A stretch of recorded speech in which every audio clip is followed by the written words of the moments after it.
Cinema అయిన మహా నేను మిస్టర్ బి. నా మాట సూటిగా ఉంటది. మ్యాటర్ క్లియర్‌గా ఉంటుంది. మీరు చూస్తున్నారు మిస్టర్ బి ఛానల్. ఈ వీడియోలో మనం మాట్లాడుకుందాం. విక్టరీ వెంకటేష్ నటించిన, అనిల్ రావిపూడి దర్శకత్వం వహించిన సంక్రాంతికి వస్తున్న movie 8 days total world wide collections report. 8వ రోజున కూడా సంక్రాంతికి వస్తున్న మూవీ 2 తెలుగు రాష్ట్రాల్లో అన్‌బిలీవబుల్ నంబర్స్ రిపోర్ట్ చేసింది. నైజాంలోను, ఆంధ్ర కోస్టల్ ఏరియాలోను, రాయలసీమలో కూడాను terrific numbers, super strong numbers report చేసింది. ఆ నెంబర్స్ ను బట్టి అర్థం అవుతుంది wonderful long run cinema continue చేయబోతుంది కొన్ని రోజుల పాటు తెలుగు బాక్స్ ఆఫీస్ దగ్గర అని. సినిమా రిలీజ్ అయినప్పుడు బ్లాక్ బస్టర్ రన్నే మొదలు పెట్టింది. కానీ ఆ రన్ ముందుకు వెళ్లే కొద్దీ రికార్డుల వేట అయ్యింది.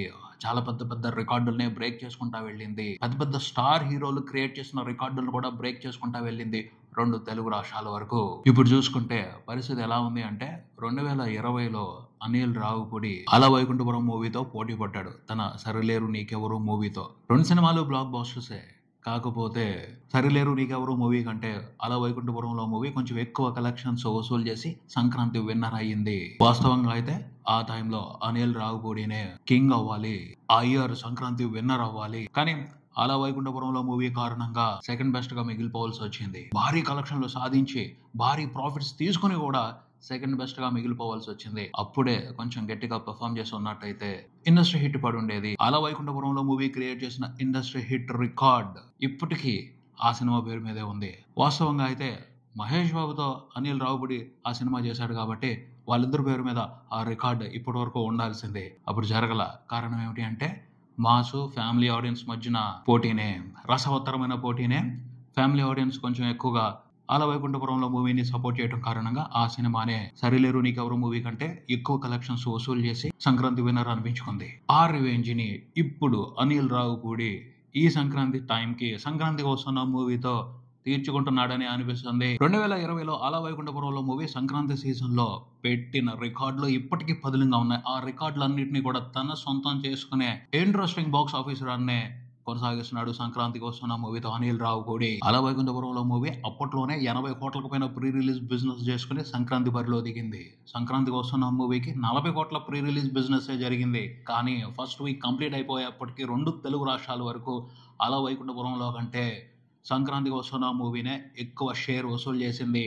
ఓవరాల్గా ప్రపంచవ్యాప్తంగా Telugu version first week collections కు సంబంధించి కూడా తెలుగు రీజనల్ ఫిలిం అన్న విషయాన్ని పరిశీలనలోకి తీసుకుంటే ఓ పెద్ద రికార్డుని క్రియేట్ చేసింది సంక్రాంతికి వస్తున్న మూవీ. అల వైకుంఠపురంలో మూవీ రికార్డుని బ్రేక్ చేసి అక్కడికే ఆగట్లేదు. ఇంకా ఫుల్ రన్ లో అల వైకుంఠపురంలో మూవీ రికార్డులన్నింటినీ కూడా తుడిచిపెట్టేయటానికి పరుగుని ముందుకు తీసుకువెళ్తుంది. అంటే 2020లో జరిగిన దానికి అనిల్ రావిపూడి మాస్ రివెంజ్ 2025లో ఈ సంక్రాంతి సీజన్ కి తీర్చుకుంటున్నారని అనుకోవాలి.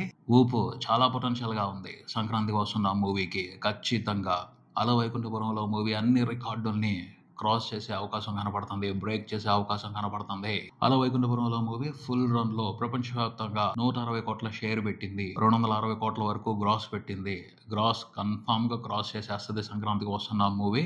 300 కోట్ల గ్రాస్ ని టచ్ చేయడానికి ఊరకులు పరుగులు పెడుతుంది. అదే కనుక జరిగితే అన్ని రికార్డులు స్మాష్ అయిపోతాయి. అల వైకుంఠపురంలో మూవీ క్రియేట్ చేసిన అన్ని రికార్డులు స్మాష్ అయిపోతాయి. పాన్ ఇండియా సినిమాలు కాకుండా Telugu version, Telugu regional film కేటగిరీలో అల వైకుంఠపురం మూవీ పేరు మీద ఉన్న అన్ని ఆల్ టైమ్ రికార్డులు కంప్లీట్ గా సంక్రాంతికి వస్తున్న మూవీ పేరు మీదకి వెళ్ళిపోతాయి. ఇది కొంతమందికి నచ్చట్లేదు. ఎందుకంటే మీడియం రేంజ్ సినిమా, అది పెద్ద హీరోల సినిమాలు రికార్డులన్నింటినీ బ్రేక్ చేసేయడం ఏమిటి అని కొంతమంది బాధపడుతున్నారు. దానికి చాలా వంకలు తీసుకొచ్చి చూపిస్తున్నారు. ఒక వంక ఏమిటి అంటే టికెట్ రేట్లు ఎక్కువగా ఉండటం మూలంగా బాలకృష్ణ సినిమా డాకు మహారాజుని చూడకుండా, రామ్ చరణ్ గేమ్ చేంజర్ మూవీని ఎక్కువ చూడకుండా కొంచెం తక్కువ రేట్లు ఉన్నాయి కాబట్టి తెలుగు ఆడియన్స్, ముఖ్యంగా ఆంధ్రప్రదేశ్ లో ఉన్న ఆడియన్స్ సంక్రాంతికి వస్తున్న మూవీని చూస్ చేసుకున్నారని కొంతమంది సరైన పసలేని వాదనని వినిపిస్తున్నారు. ఇక్కడ ఒక విషయాన్ని మాట్లాడాలి. సంక్రాంతికి వస్తున్న మూవీ కూడా కొంతవరకు టికెట్ హైకులతోనే రిలీజ్ కి వచ్చింది. గేమ్ చేంజర్ మూవీకి 175 రూపాయల వరకు టికెట్లు పెంచి అమ్ముకోవడానికి గవర్నమెంట్ పర్మిషన్ ఇచ్చింది. డాకు మహారాజ్ మూవీకి ఒక 135 రూపాయల వరకు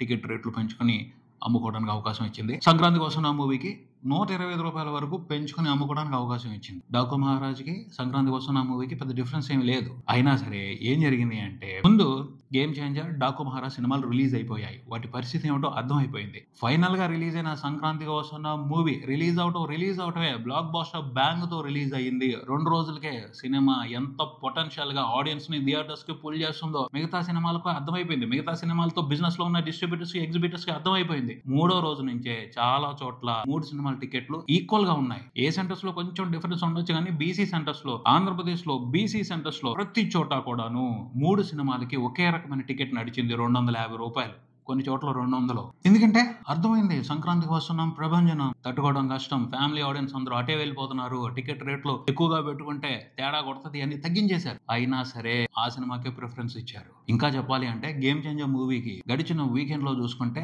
శుక్రవారం, శనివారం, ఆదివారం 150 రూపాయలు పెట్టారు టికెట్. ఇంకో పక్కన సంక్రాంతికి వస్తున్నాం మూవీకి 250 రూపాయలు నడిచింది. అయినప్పటికీ ఆ సినిమాకి వెళ్ళారు. 250 రూపాయలు పెట్టి టికెట్ కొనుక్కుని సంక్రాంతికి వస్తున్న మూవీకే వెళ్ళారు. ఏమనాలి దాన్ని బట్టి ఏం అర్థం చేసుకోవాలి? ఇది సరైన వంక కాదు అని చెప్పాలి. ఎందుకు వెళ్ళారు? ఆడియన్స్ ఏమీ ఫూల్స్ కాదు, వాళ్ళకి తెలుసు రిలీజ్ అయిన 3 సినిమాల్లోకే బెటర్ ఆప్షన్ ఈ సినిమానే అని వాళ్ళు చూస్ చేసుకున్నారు, ఫిక్స్ అయిపోయారు. ఆ నిజాన్ని గుర్తించాలి.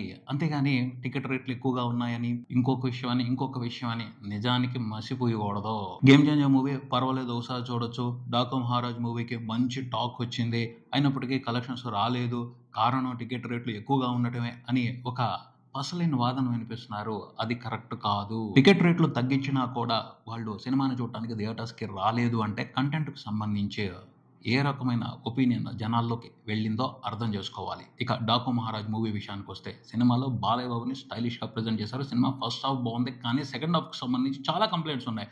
దాన్ని ఫస్ట్ 3-4 రోజులు బాగా కవర్ చేశారు.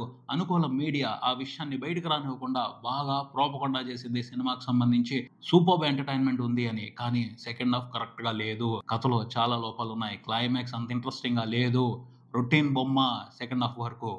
ఫస్ట్ హాఫ్ మాత్రం ఇంట్రెస్టింగ్ గా ఉంది.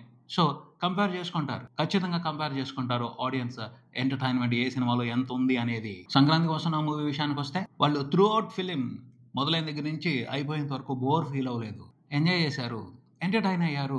3 సినిమాలని కంపేర్ చేసుకొని చూస్తే ఈ సినిమాలోనే ఎంటర్టైన్మెంట్ ఎక్కువ ఉంది అని వాళ్ళు డిసైడ్ అయిపోయారు. కూడదు, సినిమాలో క్రింజ్ ఎంటర్టైన్మెంట్ ఉంది, అయినా సరే ఆడియన్స్ దాని వైపే వెళ్ళారు. ఇలాంటి మాటలు మాట్లాడటం కూడా కరెక్ట్ కాదు. ఎందుకంటే ఒక ఎగ్జాంపుల్ మాట్లాడుకుందాం. ఒక స్టూడెంట్ కి టాప్ ర్యాంక్ వచ్చింది, స్టేట్ ఫస్ట్ వచ్చేసింది. అతను ఎగ్జామ్ లో ఆన్సర్ షీట్ మీద రైట్ ఆన్సర్స్ రాశాడు. సో ఫుల్ మార్కులు వేసేసారు, టాప్ ర్యాంక్ వచ్చింది. తర్వాత మాట్లాడుకుంటున్నారు వెనకాల, వాడు ఫుల్ మార్క్స్ ఎలా వచ్చాయో తెలుసా? స్లిప్లు పెట్టాడు, కాపీ కొట్టాడు, ఇలాంటివన్నీ చేశాడు అని రూమర్స్ మాట్లాడుకుంటున్నారు. దానివల్ల ఏంటి ఉపయోగం? అతను నిజంగా స్లిప్లు పెడుతున్నప్పుడు, కాపీ కొడుతున్నప్పుడు ఎవరైనా చూస్తే కంప్లైంట్ చేయాలి, లేకపోతే ఇన్విజిలేటర్ పట్టుకోవాలి, లేకపోతే స్క్వాడ్ ఎవరైనా వచ్చి పట్టుకోవాలి. వీళ్ళెవ్వరూ కూడా వాళ్ళ పని వాళ్ళు చేయలేదు. అతను ఎంచక్కా రాయాల్సిన విధంగా రాసుకున్నాడు, కరెక్ట్ ఆన్సర్స్ రాశాడు, మంచి మార్కులు పడ్డాయి, స్టేట్ ఫస్ట్ వచ్చాడు. అతను ఎలా రాశాడు అన్నది లెక్క కాదు, ఆన్సర్ షీట్ మీద సరైన ఆన్సర్స్ ఉన్నాయా లేదా అన్నదే లెక్క. టాప్ ర్యాంకర్ అంటే ఎస్, అతను టాప్ ర్యాంకరే, అతని టాప్ ర్యాంక్ కి గౌరవం ఇవ్వాలి. ఇక్కడ కూడా అంతే. అనిల్ రావుపూడి సినిమాలో కంటెంట్ ఏముంది అన్నది సంగతి తర్వాత, ఎలా చేశాడు అన్న సంగతి తర్వాత, రైట్ టైంలో అవసరమైన విధంగా ఆడియన్స్ ని ఎంటర్టైన్ చేస్తున్నాడు, టాప్ ర్యాంక్ తీసుకున్నాడు, దానికి రెస్పెక్ట్ ఇవ్వాలి. అతన్ని డిస్రెస్పెక్ట్ చేయకూడదు. అనిల్ మాస్ ఘనతని ఒప్పుకోవాలి, అనుమానమే లేదు. సినిమాలో క్రింజ్ వ్యవహారం ఉంది, పోతే అది ఆడియన్స్ కి నచ్చింది, ఫన్ ఉంది, వాళ్ళకి కావాల్సిన ఎంటర్టైన్మెంట్ ఉంది, వాళ్ళు ఎంజాయ్ చేస్తున్నారు, వాళ్ళకి టైం పాస్ అయిపోతుంది, వాళ్ళకి హాయిగా ఉంది, దాన్ని ఎవరో క్వశ్చన్ చేయడానికి లేదు. అది ఆడియన్స్ చాయిస్. ఫన్ సినిమాని అలాగే తీస్తారు, లాజికల్ పట్టించుకోరు. అవి గుర్తుకొచ్చినప్పుడు, అవి డిస్టర్బ్ చేస్తున్నప్పుడు సినిమా ఎంటర్టైన్మెంట్ క్లమ్జీ అవుతుంది, లేకపోతే ఇరిటేట్ చేస్తుంది. అది ప్రాబ్లం. ఈ సినిమాలో అలాంటి ప్రాబ్లం లేదు. ఫన్ తో హాయిగా గేమ్ ఆడుకుంటూ ఆడియన్స్ ని 2.5 గంటల సేపు థియేటర్ లో కూర్చోబెట్టాడు, బోర్ ఫీల్ అవ్వలేదు, వాళ్ళ టైం పాస్ అయిపోతుంది. అదే కావాలి వాళ్ళకి, రిలాక్స్ అవడానికి, రిలీఫ్ కోసం వచ్చారు థియేటర్స్ కి, అది తీసుకుంటున్నారు, వెళ్ళిపోతున్నారు. అనిల్ రావుపూడి సీరియస్ గా మెసేజ్ చెప్తూ అప్పుడు క్రింజ్ వేషాలు వేస్తే ఇరిటేషన్ వస్తుంది. అలా కాకుండా కంప్లీట్ సిల్లీ కామెడీ మీద వెళ్ళిపోతూ సరదాగా ఫన్ ని క్రియేట్ చేశాడు, ఎంటర్టైన్మెంట్ చేస్తున్నాడు అన్నప్పుడు అబ్జెక్ట్ చేయకూడదు, యాక్సెప్ట్ చేయాలి. అది కూడా ఒక జోనర్, దాన్ని హాయిగా ఎంజాయ్ చేస్తున్నారు కాబట్టి అతని ఘనతని ఖచ్చితంగా ఒప్పుకోవాలి, అతనికి రెస్పెక్ట్ ఇవ్వాలి, అతను సాధించిన దానికి అభినందనలు తెలియజేయాలి. అంతేగాని అంత విషయం లేని రీజన్స్ తీసుకొచ్చి దాని మూలంగా జరిగింది, దీని మూలంగా జరిగింది అని చెప్పాల్సిన అవసరం లేదు. అతను ఏదైతే సాధించాడో అది ఈ సీజన్ వరకు గొప్ప గొప్పే. అతను సాధించిన గొప్ప గురించి తెలుగు ఫిలిం ఇండస్ట్రీ గుర్తు పెట్టుకుంటది, కొన్నాళ్ళు చెప్పుకుంటది. తెలుగు ఫిలిం ఇండస్ట్రీ సంక్రాంతి హిస్టరీలో ఇది ఓ ప్రత్యేకమైన రికార్డ్. ఓ మీడియం బడ్జెట్ సినిమా చాలా పెద్ద హీరోల సినిమాల రికార్డులను బ్రేక్ చేయడం అనేది అద్భుతమైన విషయం, అద్భుతమైన రికార్డ్, అద్భుతమైన హిస్టరీ. అనిల్ రావుపూడి వండర్ చేశాడు బాక్స్ ఆఫీస్ దగ్గర. సంక్రాంతికి వస్తున్న మూవీ చూసుకుంటే 8వ రోజున 2 తెలుగు రాష్ట్రాల వరకు నియర్లీ 5 కోట్ల షేర్ రిపోర్ట్ చేసింది. టోటల్ 8 రోజుల కలెక్షన్ల షేర్ 2 తెలుగు రాష్ట్రాల వరకు చూసుకుంటే 94 కోట్లు దాటింది. ప్రపంచవ్యాప్తంగా సినిమా ఓవర్సీస్ తో కలిపి టోటల్ గా రిపోర్ట్ చేసిన షేర్ చూసుకుంటే నియర్లీ 113 కోట్లు ఉంది. చాలా ఇంట్రెస్టింగ్ గా నడుస్తుంది రన్ బాక్స్ ఆఫీస్ దగ్గర.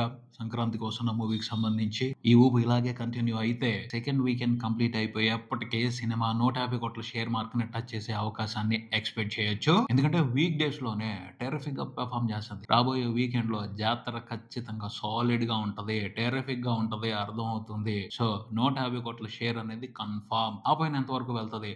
160 దాటుతుందా, 170 దాటుతుందా, 180 కోట్ల షేర్ మార్క్ ని టచ్ చేస్తుందా? వేచి చూడాలి. ఇది ఇక్కడికి.